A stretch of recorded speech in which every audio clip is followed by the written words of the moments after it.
नमस्कार। मेधक astro channel पे मेधक परिवार और संस्कार में आप सबका स्वागत है। एक तो मैं कल के वीडियो में करेक्शन करना चाहता हूँ कि कल रवि योग था। ज्येष्ठा से मघा तक अगर काउंट करेंगे तो ज्येष्ठा से मघा 20वां नक्षत्र होगा। कैलकुलेशन में मैं किसी झोंक में था, मैंने उसको 19वां नक्षत्र समझा।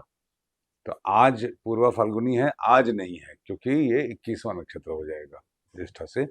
रवि योग कैसे बनता है ये आपको मैं बता ही चुका हूँ। आगे जब ये वीडियो खत्म होगा तो जब नेक्स्ट वीडियो जो ऑटोमेटिक स्टार्ट होगा उसमें सारे कॉन्सेप्ट्स कंसोलिडेटेड हैं। तो आज का हम लोग दिन शुरू करते हैं। 11 दिसंबर 2025, दिन थर्सडे, बृहस्पतिवार, गुरुवार, गुरुदेव का दिन है, 11 तारीख है। तिथि श्री मापनोती तिथि है, सप्तमी तिथि। सप्तमी तिथि एक भद्रा तिथि है जो कि बुध के अनुसार फल देती है, और इसका जो क्वांटिटी है, जो इफेक्ट है, जो भाव कारकत्व है, वो शनिदेव के अनुसार होता है। जहाँ पे कुंभ राशि हो, जहाँ पे मकर राशि हो, जहाँ पे शनिदेव कुंडली में बैठे हों, उसके अनुसार ये फल देती है। वर्तमान में शनिदेव मीन राशि में है। मीन राशि जल तत्व राशि है, समर्पण की राशि है, एक्सेप्टेंस की राशि है, नो सपोर्ट की राशि है। जब आप सरेंडर हो जाते हैं भगवान में, कंप्लीट सरेंडर जब होते हैं, तो आपके पास कोई सपोर्ट नहीं होता है, आप भगवान के भरोसे हो जाते हैं। तो वो राशि मीन राशि है, और उसी का आज तिथि है जो कि श्री प्रदान करेगी। कर्क और धनु शून्य हो दग्ध हो जाती हैं, और कर्क और धनु में कोई भी वक्री ग्रह विराजमान नहीं है। ऑन द कॉन्ट्रेरी धनु राशि में मंगल है, और यही शून्य है, दग्ध है। Today is not a good day for governments point of view. जिनकी जिनकी कुंडली में भी सरकारों में धनु राशि कमजोर होगी या गुरु कमजोर होंगे, आज के दिन में उनका डाउनफॉल होना निश्चित है। जब कोई ग्रह गोचर में, पंचांग में कमजोर होता है तो सबको नुकसान नहीं देता है। जिसकी जन्मस कुंडली में कमजोर होता है उसको नुकसान हो जाता है। वो वैसी बात है कि आपके अगर मान लीजिए कि हाथ में कलाई कमजोर है, तो जब भी हल्का भी झटका लगेगा तो फ्रैक्चर कलाई में ही लगेगा। इसीलिए हमको एंटीबायोटिक अपना मजबूत रखना चाहिए, पुण्य संचय करते रहना चाहिए। पुण्य संचय करते रहने के लिए मैंने बताया है कि महीने में 3 दिन बहुत ही ऑस्पिशियस होते हैं। वारात आयुष्वर्धनम वार है बृहस्पतिवार। गुरुदेव वर्तमान में मिथुन राशि में वक्री हैं। वक्री ग्रह है, कंफ्यूज्ड ग्रह होता है, रीवर्किंग कराता है, रीअसेसमेंट कराता है। गुरुदेव अतिचारी अवस्था में भी हैं। वक्री ग्रह सर्वथा बली भवेत। वक्री ग्रह को मंगल के समान समझना चाहिए। वक्री ग्रह पृथ्वी के बहुत पास होता है। ये सब बातें आपको मिलेंगी ज्योतिष के जो भी टेक्स्ट हैं उसमें। मेरी अपनी अंडरस्टैंडिंग है कि वक्री ग्रह को आगे भी समझिए राशि में, पीछे भी समझिए और सामने भी समझिए, और आपको बहुत अच्छे रिजल्ट मिलेंगे। जैसे ये वक्री गुरु धनु में है, इनको आप मिथुन में है, इनको आप धनु में भी समझिए, इनको आप वृषभ में भी समझिए, इनको आप सिंह में भी समझिए। क्योंकि कॉन्सेप्ट क्या है, वक्री ग्रह जब सूर्य से 5, 6, 7, 8, 9 में होता है, तो वो सूर्य की किरणों को झेलने के लिए उसको इंटरनलाइज करना पड़ता है, नीचे देखना पड़ता है सूर्य के सामने। तो कंफ्यूज स्टेट में आता है, वो अपने आप को देखना चाहता है, देखता है कि मैं कहाँ कमजोर हूँ, कहाँ स्ट्रांग हूँ। तो जरूरी नहीं कि एक ही राशि में बैठा रहेगा, कंफ्यूज हो जाएगा। आज के दिन सप्तमी तिथि का होना, और ये तिथि आज के दिन कोई ऐसा स्पेशल योग नहीं बना रही है, ये सरकारों के लिए नहीं अच्छा है। मैंने सरकारों के लिए क्यों बोला? क्योंकि धनु राशि इंस्टीट्यूशंस की राशि है, इंफ्रास्ट्रक्चर की राशि है, सरकारों के गिरने उठने की राशि है। और धनु राशि महाबाधक राशि है मीन राशि से, और वर्तमान में गुरुदेव जहाँ फिजिकली प्रेजेंट है धनु, उसकी बाधक राशि है धनु। तो टुडे धनु इज इन डेंजर। मतलब पहाड़, पर्वत, नाले, इंफ्रास्ट्रक्चर, मंदिर, religious institutions, there can be some problem somewhere for which we need to refrain from going to public places. वारात आयुष्यवर्धनम हो गया। नक्षत्रात हरते पापम नक्षत्र है पूर्वा फाल्गुनी। पूर्वा फाल्गुनी मैंने कई बार पहले बताया है, पूर्वा फाल्गुनी एंजॉयमेंट का नक्षत्र है। भगवान शिव की विवाह की बारात इसमें निकली थी और शादी हुई थी उनकी उत्तरा फाल्गुनी में, ये तो मैं कई बार बता चुका हूँ। आज अब थोड़ा सा पूर्वा फाल्गुनी को और अब हम लोग अंदर समझिए।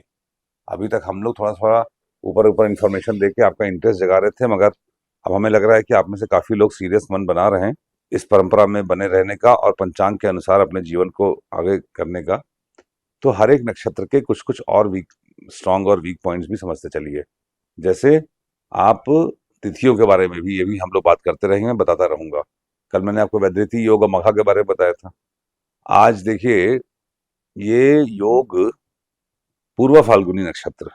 पूर्वा फाल्गुनी में एक्चुअली क्या है, पूर्वा फाल्गुनी में Arjun was born in Purva Phalguni and Duryodhan also was born in Purva Phalguni. और अर्जुन और दुर्योधन के बीच में क्या कॉमन है कि दोनों का एक मार्गदर्शक था। एक के भगवान कृष्ण थे अर्जुन के, और दुर्योधन के शकुनी थे। शकुनी महाराज ने क्या ज्ञान देकर दुर्योधन का क्या हाल किया, ये आप सब जानते हैं, पढ़ा लिखा होगा आपने। और भगवान कृष्ण के ज्ञान से अर्जुन को क्या प्राप्त हुआ, ये भी सब आपको मालूम होगा। तो आज के दिन का पूर्वा फाल्गुनी नक्षत्रात हरते पापम का ये संदेश है कि अपना मार्गदर्शक सोच समझ के चुनो। जब पूर्वा फाल्गुनी में कोई प्लैनेट हो, या पूर्वा फाल्गुनी नक्षत्र में चंद्रमा हो, या पूर्वा फाल्गुनी प्लैनेट आपकी कुंडली में बहुत ज्यादा पोटेंट हो, लग्न सूर्य चंद्र इत्यादि गुरु इत्यादि होने से, तो हमेशा याद रखिएगा, आपके जीवन में जो आपको गाइड कर रहा है वो ज्यादातर, मैं खराब तो नहीं कहूंगा, मगर आपको पुनर्विचार की आवश्यकता है कि आप किसके मार्गदर्शन में हैं। जो हम यहाँ पे स्वामी विवेकानंद जी की वो बात कि ऑलवेज टेस्ट योर गुरु, ये बहुत ही तर्कसंगत प्रतीत होती है पूर्वा फाल्गुनी नक्षत्र के बारे में। पूर्वा फाल्गुनी क्या है, फाल्गुनी, वो फाल्गुन महीना होली का होता है। होली के पहले होलाष्टक लगता है। पूर्वा मतलब पहले किए हुए कर्म, उत्तरा मतलब बाद में। तो होलाष्टक के जो 8 दिन होते हैं वो अच्छे नहीं होते। इसका मतलब Purva Phalguni indicate some mistakes, some problems. अच्छा, पूर्वा फाल्गुनी है भी ये बिस्तर, बेड, एंजॉयमेंट, बेड पे एंजॉयमेंट करता है आदमी। तो पूर्वा फाल्गुनी लोग बिस्तर पे ही खाना भी खाना चाहते हैं, बिस्तर पे ही पढ़ना भी चाहते हैं, बिस्तर पे ही पड़े रहना चाहते हैं। तो बिस्तर से दूर हटना पड़ेगा।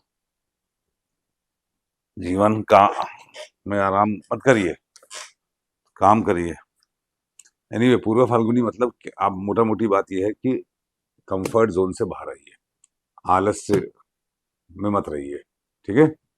योगात रोग निवारणम, योग है विषकुंभ योग। विषकुंभ योग, उसके बाद प्रीति योग है। विषकुंभ योग अश्विनी नक्षत्र में होता है, और प्रीति योग भरणी नक्षत्र में होता है। विषकुंभ योग के स्वामी हैं शनि देव, जो कि सप्तमी तिथि के भी स्वामी है। इसका मतलब Saturn is dominating today on a Jupiter day.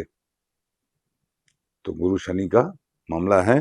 दिन थोड़ा टेक्निकल है, क्योंकि बहुत सावधानी से, टफनेस है सब तरफ। अब आपको बताता हूं कि भगवान की महिमा कहां कहां से होती है। दिन बहुत टफ है।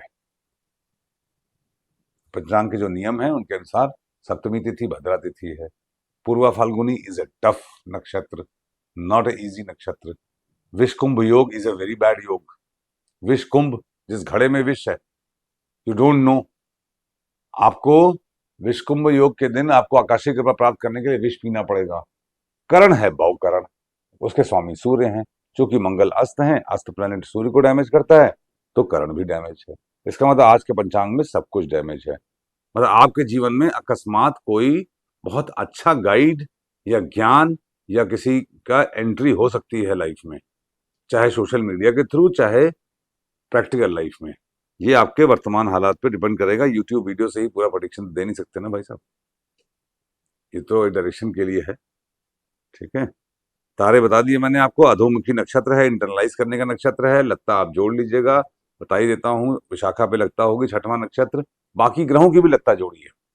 आप एक बात समझ के चलिए, हर एक ट्रांजिट पे कोई भी ग्रहों में परिवर्तन होए, उसके लिए आपको एक चीज का जरूर पालन करना है, मूर्ति निर्णय। मूर्ति निर्णय पे मास्टरी कर लीजिए my dear friends, you will be happy.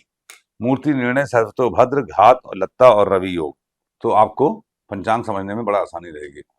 क्योंकि बृहस्पतिवार का दिन है, गुरुवार का दिन है, घर से बाहर निकलने से पहले जीरा खा के निकलिए, आपका दिन शुभ हो। Thank you very much.